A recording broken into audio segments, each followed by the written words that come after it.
Okay, paint a picture in your mind. It's the year 476 CE. We're standing in Rome, the legendary seat of an empire that literally commanded the known world for centuries. But get this, there's no glorious final battle, no epic last stand. Instead, sitting on the throne is Romulus Augustulus. He's a 14-year-old boy. Standing right in front of him is Odoacer, a Germanic warrior king. And Odoacer didn't launch some massive holy war or a grand revolution. He essentially just sent a memo saying, hey, we don't really need an emperor anymore. So the teenage emperor quietly takes off his crown and surrenders it. And the crazy part? He wasn't executed. He was just sent to live with relatives and was even granted a pension. It's kind of hilarious, honestly. Probably the most dramatic way a teenager has ever been fired from their first job. But just like that, the mighty Roman Empire was effectively over. Welcome to this explainer. Today, we're going to conduct a full autopsy on the Roman Empire. We're going to systematically break down the multi-century collapse of a total global superpower. Because, as you probably know, Rome didn't just disappear overnight. It wasn't taken out by one single enemy. It was a spectacular, slow-motion collapse. Okay, let's dive into this. Here's our agenda for the autopsy. 1. The peak. 2. Leadership crisis. 3. Economic collapse. 4. The Christian factor. 5. Barbarian domino effect. And finally, 6. The legacy. Section 1. The peak. The burden of expansion.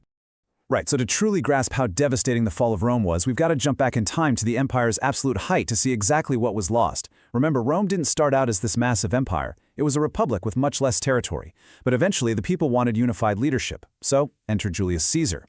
He becomes perpetual dictator, which completely freaks out the Roman elites. They assassinate him thinking they're saving the republic, but wow, did that backfire spectacularly. It triggered a massive civil war, and Caesar's adopted son Octavian ended up taking total control. The Senate calls him Augustus, and those plotters who were terrified of a dictator, they accidentally birthed Rome's very first emperor. This centralization of power kicked off the Pax Romana, basically 2 centuries of incredible stability. At its peak, the scale of this empire was just staggering. We're talking 3 continents, stretching from Britain all the way down to Egypt and Syria. They were building ridiculously advanced infrastructure like paved roads, indoor plumbing, and massive stadiums. They had a highly disciplined military machine and a justice system so complex we literally still use parts of it today. I mean, they seem totally invincible, right? But think about the pure logistics for a second. They had to govern this mind-boggling territory without any modern tech.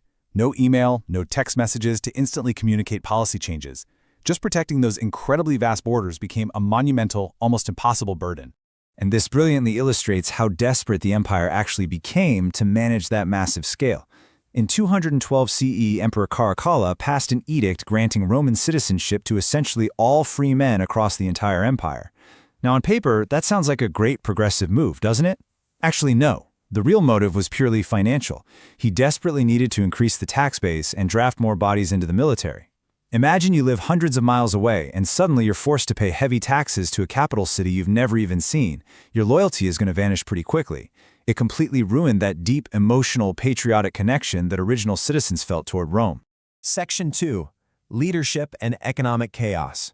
So, with that patriotic glue dissolving, let's shift our focus to the internal rot plaguing the system itself. You see, when you inherit a massive empire, you are completely relying on the genetic lottery of birth order.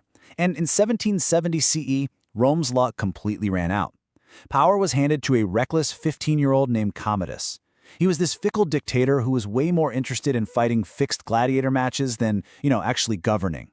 Eventually, he was assassinated in a bathhouse, and total chaos erupted. The year 193 CE is literally known as the Year of the 5 Emperors, kicking off massive civil wars. During the crisis of the 3rd century, roughly 26 different emperors rapidly cycled through power in just 50 years. At that point, the most common way to get fired from the emperor job was literally with a knife between your ribs.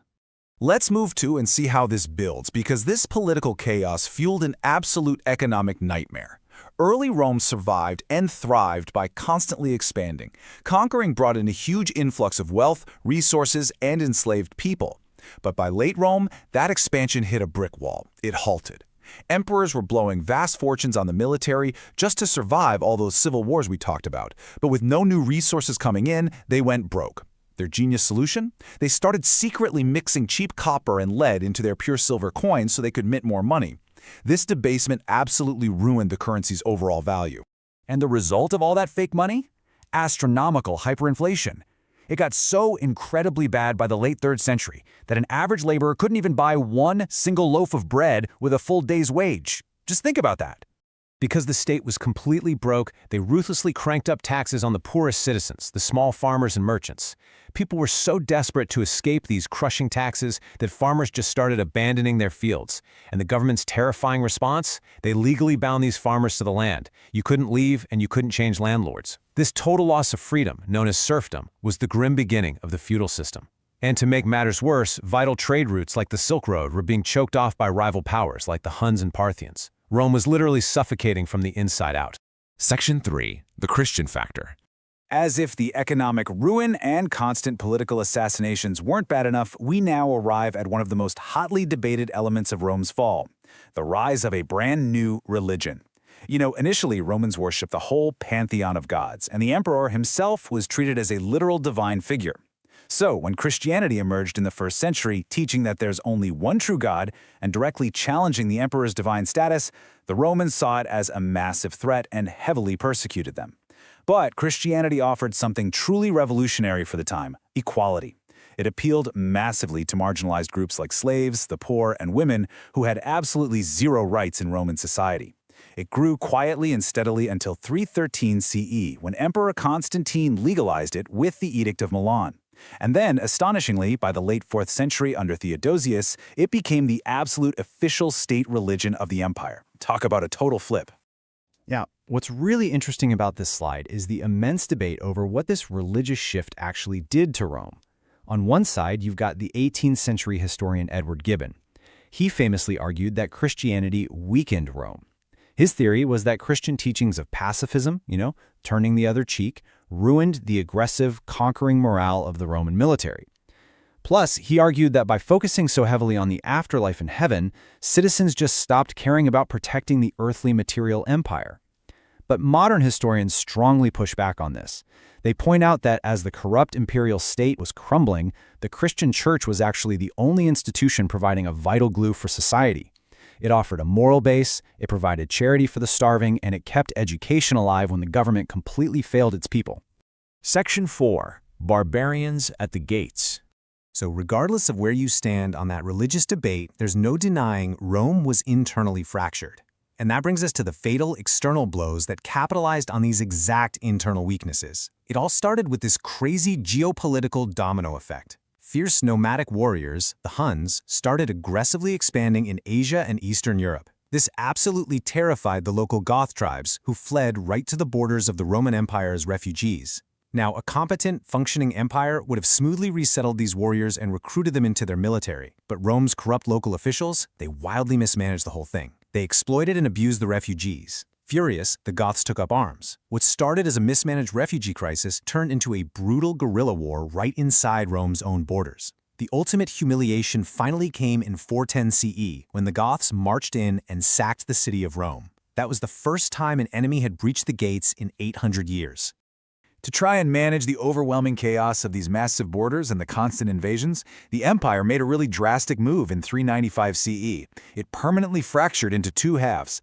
Emperor Arcadius took the wealthy, highly stable eastern half, which we later call the Byzantine Empire. Honorius took the western half, which included the city of Rome itself. But here's the catch. Without the immense wealth and resources of the East, the West was left incredibly vulnerable to the endless waves of barbarian attacks.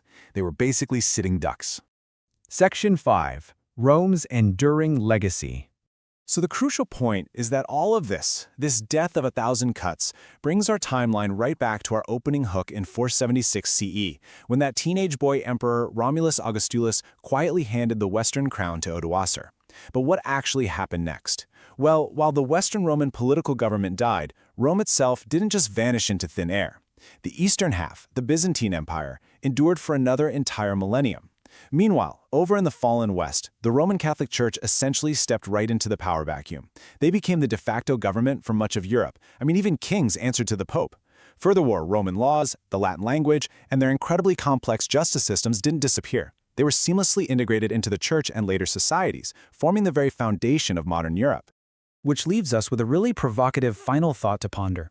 When we look at the survival of its laws, its religion, and its entire eastern territories, we have to ask, did the Roman Empire actually collapse? Or did it merely shed its old skin and transform into the modern world we live in today?